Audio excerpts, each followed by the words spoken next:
Go. Hello everyone, I'm here to show you how to make my favorite Indian appetizer, keema samosas. Keema samosa is a deep fried savory pastry that is stuffed with ground beef, onions, herbs and other spices. But what makes it a samosa is its triangular shape. To make keema samosas, the filling of the samosa, you'll need about a pound of ground beef which is boiled and infused with ginger and fully drained.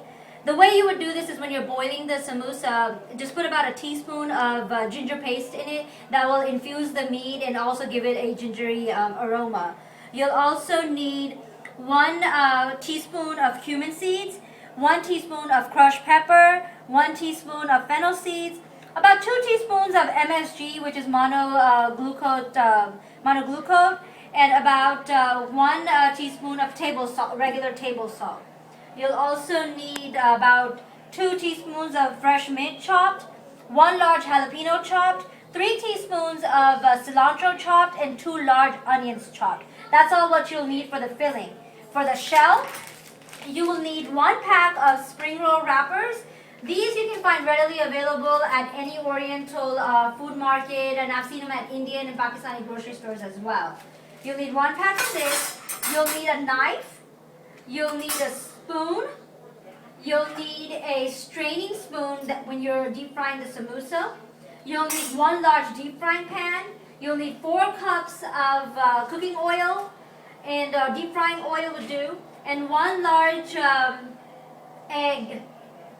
1 large egg beaten and with a pinch of salt, and some paper towels to dry off the excess oil and stuff when you're taking the samosas out of the fryer. Now, to make the samosa fillings, you'd always want to start with a fresh, clean pair of hands. You want to make sure you have them washed. I've already washed mine. You want to take, and you also need a large mixing bowl. You want to take your ground beef, put it in the large mixing bowl. Take all of your dry spices, put them in there, and all of your herbs and onions, and put them in there. You want to make sure you get everything off, and then you want to put about a tablespoon of onions. I usually eyeball this. I know how much I need to shake it for the tablespoon, but if you want to measure it, you can also measure it. You want to mix this in very well to make sure all the herbs are mixed in, because sometimes I've eaten samosas where I get a big bunch of onions and then another samosa that has a really big amount of herbs, but there's nothing else in it other than herbs. So you want to mix it in really well. And you have this. This is your stuffing. Now you have the stuffing ready. Next, what you want to do is cut the egg roll sheet, the wrapper along the top evenly so that you can still reuse it. And take this, take the sheets out of it. They're going to come in a squared shape like this. So what you want to do, these I've separated already.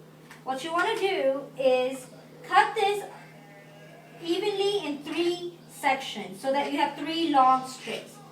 You want to put 2 of these strips back into the bag, but you don't want them to leave any moisture. If you leave them out, they will lose the moisture and they will break when you're trying to form it, and just close them up.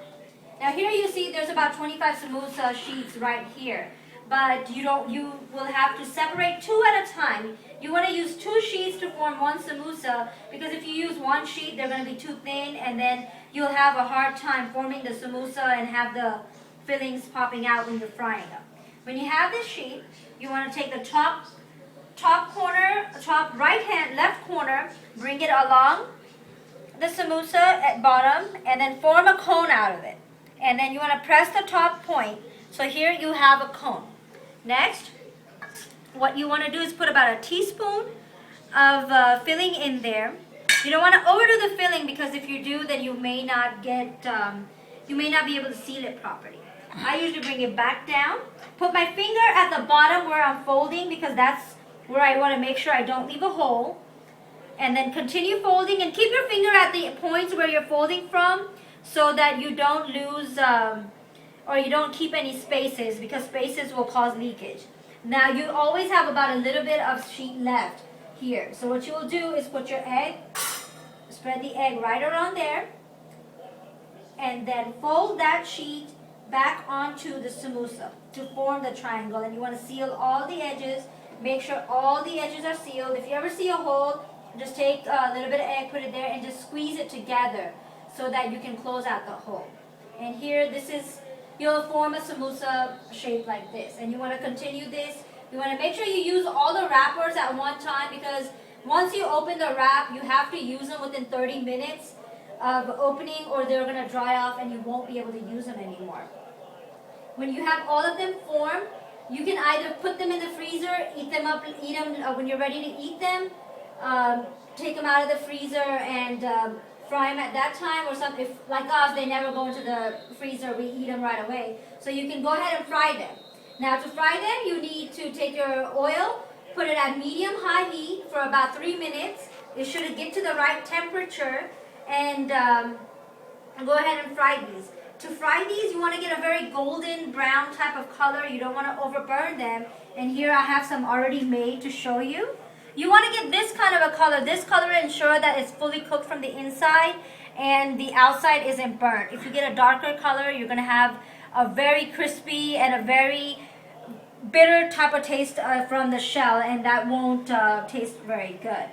So this is, guys, how you're gonna make a keema samosa. And would you guys like to try some?